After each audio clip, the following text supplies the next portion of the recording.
Be sure to read and follow the safety guidelines to protect your computer from potential damage and ensure your personal safety.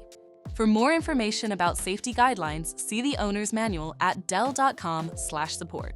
Before you begin, turn off the computer and disconnect all the attached peripherals. To remove the graphics card, loosen the screw securing the side cover and slide the cover off the system. Identify the riser card module and remove the 2 screws. Lift the module out of the system. Flip the module over and identify the graphics card. Unlatch and remove the card from the system.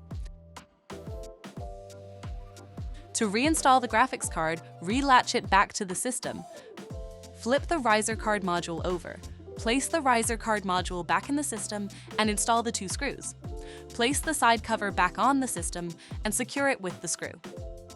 For more information about your Dell system, visit dell.com/support.